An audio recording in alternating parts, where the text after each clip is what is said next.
Merhabalar, kanalıma hoş geldiniz sevgili dostlar. Bu videoda sizlerle beraber bir şal öreceğiz. Atkı şal, bolero şal, yani birçok isim verebiliriz aslında. Öncelikle örgü kampındaki örgüdaşlarımla birlikte ördüğüm bu şalımı sıra YouTube'daki örgüdaşlarımla örmekte.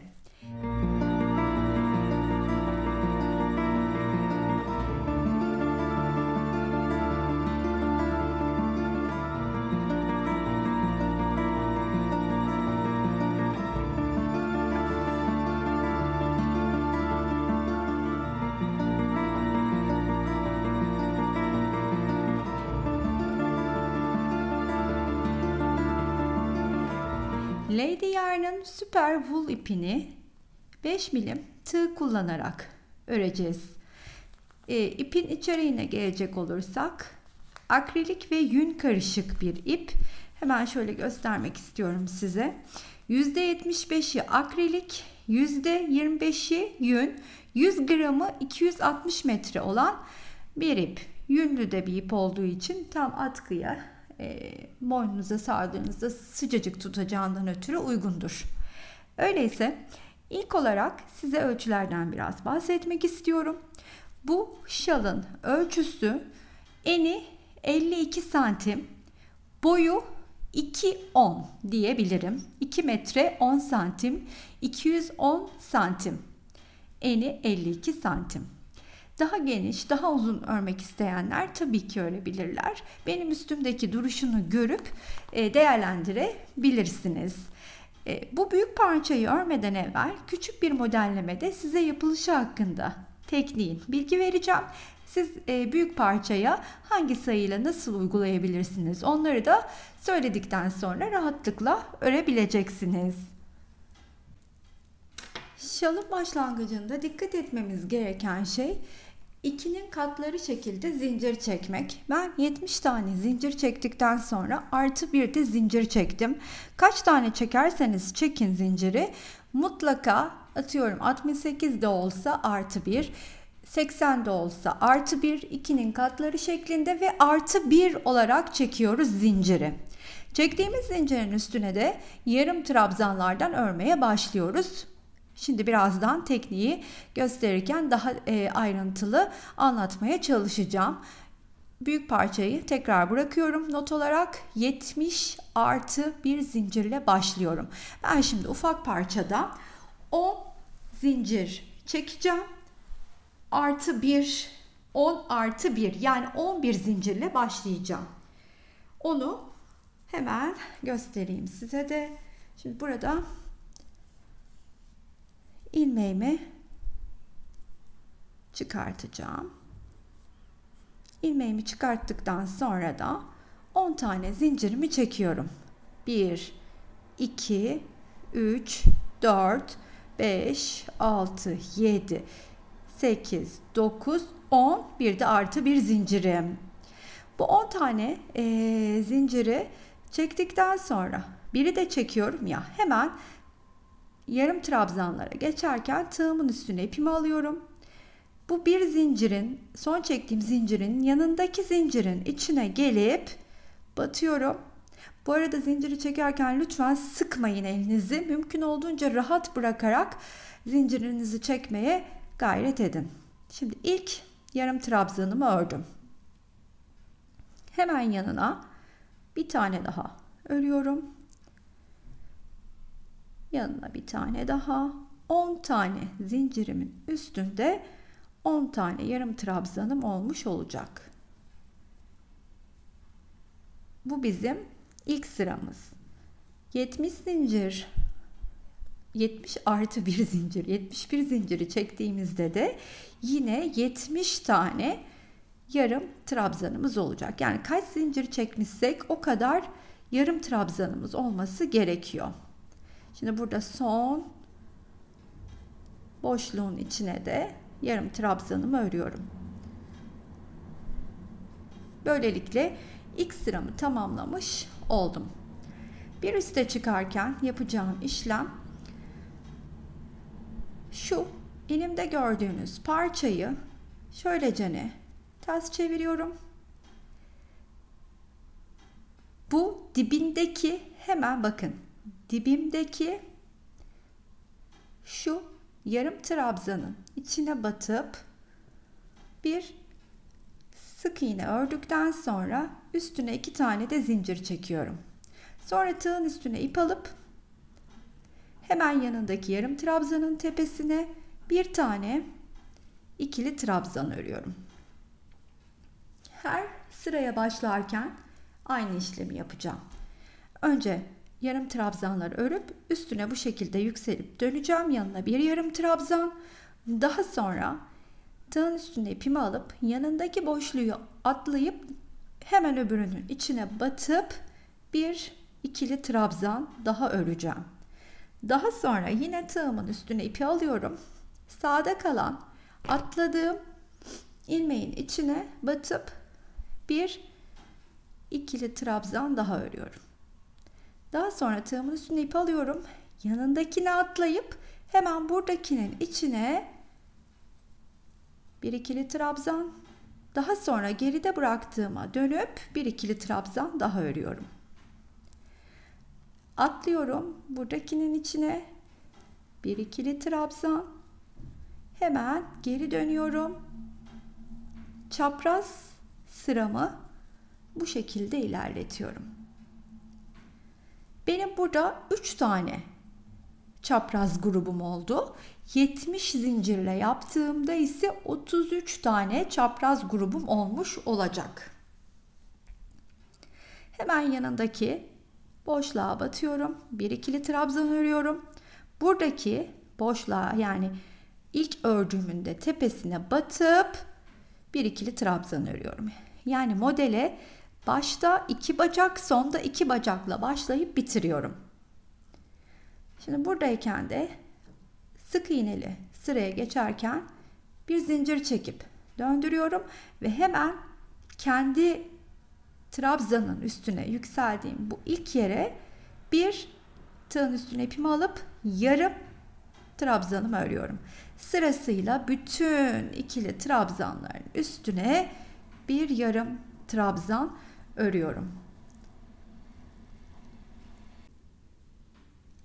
Yarım trabzanlı sıramın da sonuna geldim. Son bacağın üstüne de yarım trabzanımı ördüm. Hemen parçayı döndürüyorum. Ve dibime, yani aynı yarım trabzanın içine batıp bir sık iğne örüyorum ve 2 de zincir çekiyorum. Tığın üstüne ipimi alıp yandaki boşluğun içine bir ikili trabzan daha örüyorum. Daha sonra bir boşluk atlıyorum. Diğer boşluğa bir ikili trabzan. Atladığım boşluğa geri dönüp bir ikili trabzan daha örüyorum. Boşluk atlıyorum. Yanındaki boşluğun içine bir ikili trabzan. Geri dön. Çaprazlarımı bu mantıkla oluşturuyorum. Şimdi artık son 2 boşluğa geldiğimizde de yapmamız gereken, önce birinin üstüne ikili trabzan, daha sonra diğerinin üstüne ikili trabzan ve üste çıkarken sık iğneli yarım trabzanlı sıralara çıkarken bir zincir çekiyorum ve tığın üstüne ipimi alıp buradaki ilk trabzanın tepesine bir yarım trabzanımı örüyorum. Sırasıyla bütün boşlukların üstüne yarım trabzan örerek bu sırayı da tamamlıyorum. İşte bu şekilde modelimiz tekrar edecek. Umarım yeteri kadar anlaşılır olmuştur. Parçanın her iki yüzünü de kullanabilirsiniz. Rahatlıkla hangisi hoşunuza gidiyorsa bu taraftan da bu taraftan da beğeninize bağlı. Şimdi bunu gösterdiğime göre diğer büyük parçadaki işlemleri nasıl yapacağız onun anlatımına geçebiliriz. Büyük parçamı 210 santim olarak boyunu ördükten sonra enimde 52 santim biliyorsunuz. Endeki 52 santimde ortada çapraz gruplarım şöyle yan yana saydığımda 1, 2, 3 diye 33 tane kaldı ortada. Boyunu ise saydığımda 210 santim 80 grup, yani şunları sayarak, bakın yarım trabzanları saymıyorum, şu şekilde 1 2 3 4 5 diye ilerlediğimde 80 adet oldu. Daha sonra şimdi her iki boyun şu kenarı ve bunun tam karşısındaki kenar bizim aslında kol evlerimiz. Onun için benim bunu birleştirmem gerekiyor. Son sırayı yarım trabzan olarak tamamladım. Daha sonra hemen kol evini oluşturacağım için diğer kenarı alıyorum, ucunu. Kenarın diğer ucunu. Şimdi şöyle döndürüyorum. Ve her iki kenarda şu anda elimde. Birinde ilmeğim var, biri sonu. İlk olarak buradaki ilk örmüş olduğum yarım trabzanın tepesine batıyorum. Kaydırma yöntemiyle ilmeğimi oraya aldım. Daha sonra aynı bulunduğum yere tığın üstüne ip alıp bir yarım trabzan örüyorum. Ve sırasıyla bütün artık yarım trabzanların tepesine örmeye başlayacağım. Yine yarım trabzanlarımı. Nereye kadar? Tabii ki artık kol evini oluşturduk. Bir daire şeklini aldı burası. Bakın şurası. Bu başladığım yere kadar aynı mantıkla devam ediyorum. Sona geldiğimde ise buradaki artık son yarım trabzanımı da örüyorum ve buradaki ilk ördüğüm yarım trabzanın tepesine kaydırarak geliyorum. Ve buradan sonra artık kol evinde bir toparlama yapacağım. Çünkü bileğe oturtmak istiyorum ve lastik örmek istiyorum. Lastiği de bir sıra sık iğne ile topladıktan sonra örmeye başlayacağım. Toplamaya şöyle başlıyoruz. Şimdi olduğum yerde bir zincirim var. Hemen yanındakine batıyorum. Bir ilmek çıkartıyorum. Daha sonra yanındakine batıp bir ilmek çıkartıp üçünü bir örüyorum. Daha sonra sırasıyla yine 1, 2 ve 3 örüp topluyorum. 1, 2 ve 3.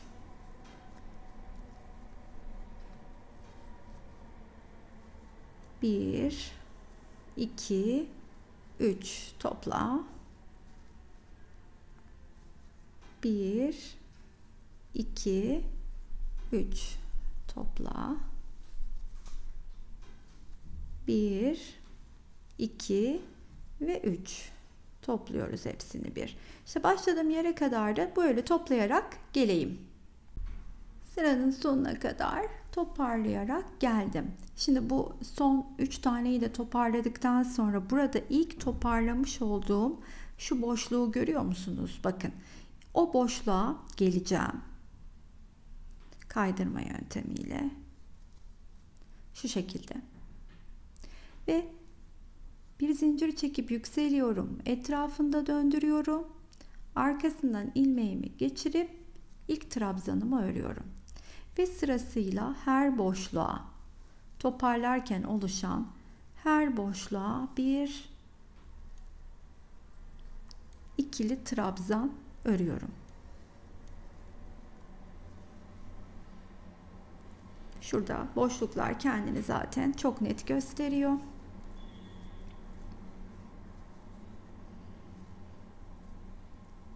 Şöyle bakın. Bunu da sırasıyla hepsine ördükten sonra başladığım noktaya geldiğimde artık lastik örümüne başlayacağız. Aslında bu bizim lastiğimizin ilk trabzanlı sırası da diyebiliriz.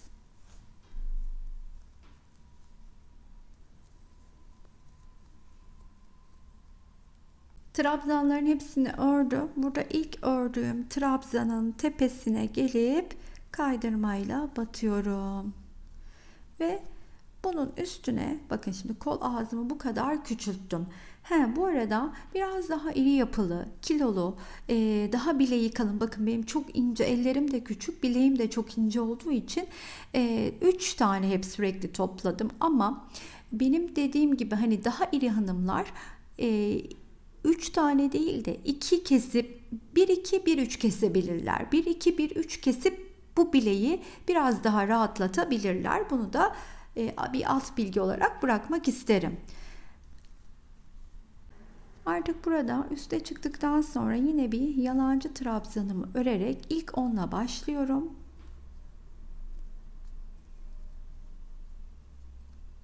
Ve sırasıyla trabzanları bir önden bir arkadan örüyorum.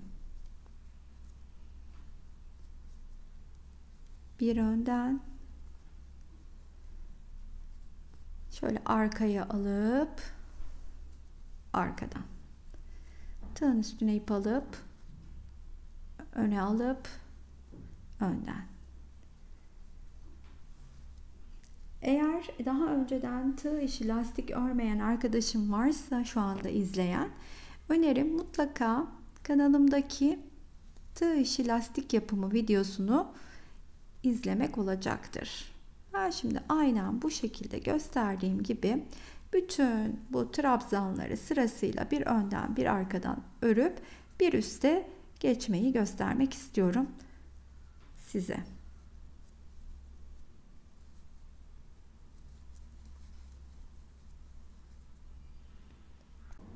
Yine sona yaklaştım. Şimdi burada en son arkadan örmüştüm. Sıra önden örmekte.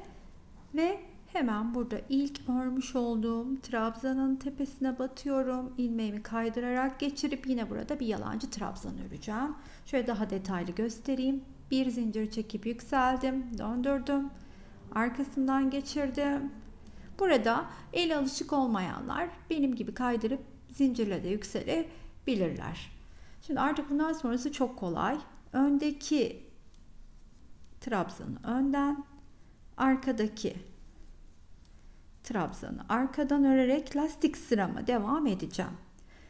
Kaç sıra öreceğimi birazdan size söylüyor olacağım.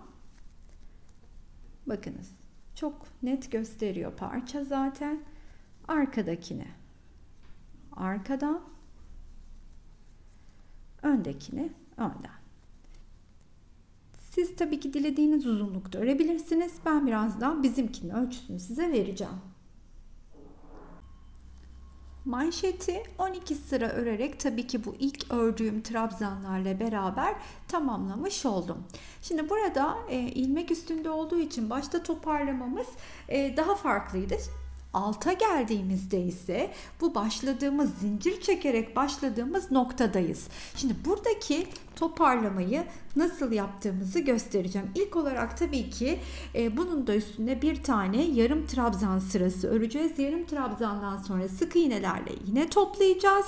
Daha sonra yine aynı diğer kolda yaptığımız gibi sık iğnelerle oluşan boşluklara trabzanın üstüne de lastik örümüne devam edeceğiz. İlk olarak hemen ilmeğimi çıkartıyorum.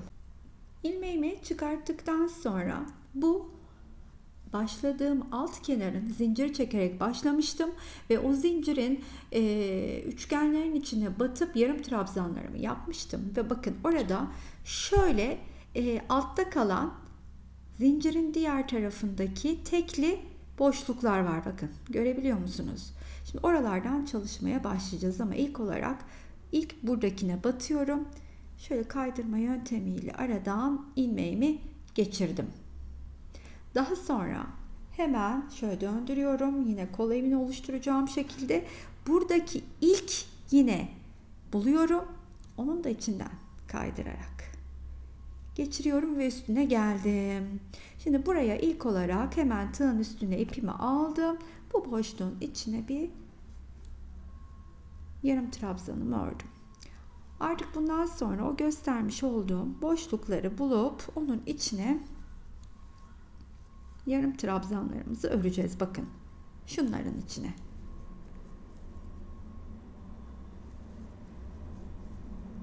Aynen bu şekilde başladığım yere kadar devam ediyorum.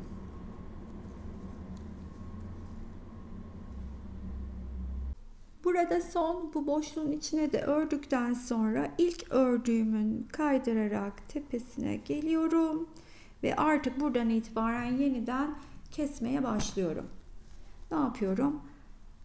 Yanından çıkardım, tekrar battım, çıkardım, 3 ilmeği kestim. Şimdi tekrar battım, çıkardım, battım, çıkardım, 3 ilmeği kestim. Burada dediğim gibi bileğe çok fazla otursun, dar olsun istemeyen ya da daha kalın bilekli hanımefendiler şurada yapacakları işlem 1, 2, bir tane 2, bir tane 3 kesebilirler. Ben 3 keserek devam ediyorum. Çünkü tam olarak benim bileğime uygun oldu. İşte bundan sonrası diğer kolda yaptığım işlemin aynısı, hiçbir farkı yok. Bu sırada bu şekilde kesmeyi tamamlayacağım. Daha sonra da bir sıraya geçtiğimde buradaki boşlukların içine trabzanlarımı öreceğim. Diğer koldan yardım alabilirsiniz. Buranın etrafını da örmek için dediğim gibi birebir aynıdır. Sonuna geldik bir parçamızın daha. Atkı, şal, boynunuzu sımsıcak saracak bir parçayı birlikte örmüş olduk. Umarım hoşunuza gitmiştir.